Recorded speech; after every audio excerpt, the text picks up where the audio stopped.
তিলোত্তমার জন্মদিনে বিচার চেয়ে মিছিল কলেজ স্কোয়ার থেকে মৌন মিছিল চলছিল আর সেখানেই বাধা দেয় পুলিশ। এ বিষয়ে আরো বিস্তারিত কথা বলবো, আমাদের সাথে রয়েছে আমাদের প্রতিনিধি অপ্রদীপ। অপ্রদীপ, দেখো যেমনটা জানা যাচ্ছে তিলোত্তমার জন্মদিনে বিচার চেয়ে চলছিল মৌন মিছিল আর সেই মৌন মিছিলেই বাধা দেয় সিআইএসএফ। ঠিক কি ঘটনা ঘটেছে? মেডিকেল কলেজ হাসপাতালে তরুণী চিকিৎসকের কোনো ধর্ষণের ঘটনা আজকে মৌন মিছিলের আয়োজন করা হয়েছিল। অভয়া মঞ্চের তরফে কলেজ থেকে এই মিছিল আজকের মেডিকেল কলেজের ভেতর পর্যন্ত যাওয়ার কথা ছিল এবং আমরা যেটা দেখতে পাচ্ছি যে কলেজ স্কোয়ার থেকে মিছিল শুরু হয়ে আজকের মেডিকেল কলেজের সামনে যেতেই আমরা দেখলাম যে যেহেতু সুপ্রিম কোর্টের নির্দেশে সিআইএসএফ মোতায়েন রয়েছে আজকের মেডিকেল কলেজ হাসপাতালের সুরক্ষায়, ব্যারিকেড তৈরি করা হয় এবং প্রাথমিকভাবে যারা আন্দোলন করছিলেন অভয়া মঞ্চের ওখানে আটকে দেওয়া হয়।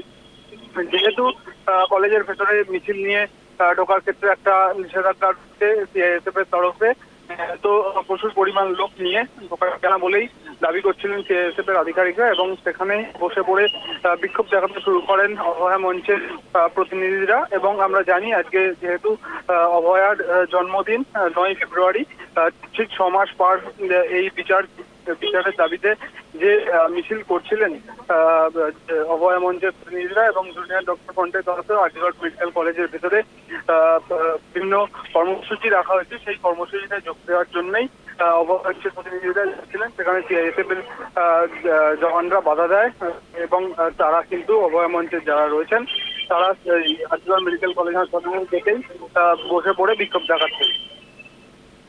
অপ্রদীপ, মিছিল কি তাহলে এখান থেকেই ফিরে যাবে, কি জানা যাচ্ছে? দেখো, বিভিন্ন কর্মসূচি রয়েছে আরজিকর মেডিকেল কলেজ হাসপাতালের ভেতরে এবং সেখানে যোগ দিতে যাবেন কিনা অভয়া মঞ্চের প্রতিনিধিরা সেটা এখনো প্রশ্নের মুখে, কারণ সিআইএসএফ এর জওয়ানরা তাদের প্রবেশ করতে বাধা দিচ্ছেন।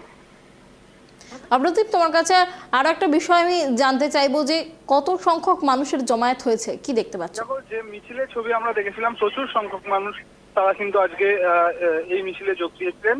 যেরকম অভয়া মঞ্চের তরফে চিকিৎসকরা ছিলেন, বিভিন্ন সমাজের বিভিন্ন শ্রেণীর মানুষরা কিন্তু এই মিছিলে যোগ দিয়েছিলেন, তেমনটাই আমরা দেখতে পেয়েছি।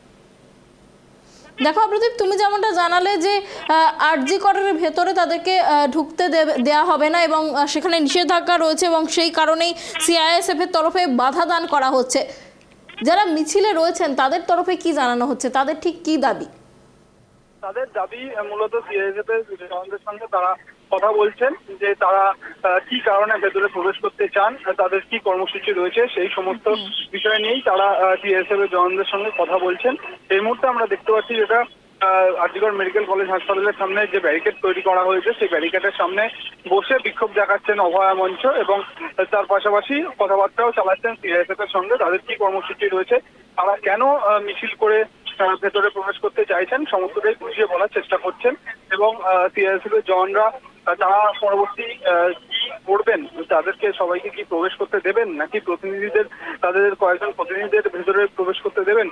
তুমি জানো যে এই মিছিলে কিন্তু আরজিকর মেডিকেল কলেজ হাসপাতালেরও একাধিক ব্যক্তিত্ব রয়েছে, একাধিক চিকিৎসকরা রয়েছে। তাদেরকে শুধুমাত্র প্রবেশ করতে দেওয়া হবে নাকি সবাইকে প্রবেশ করতে দেওয়া হবে, এটা এখন দেখার বিষয়।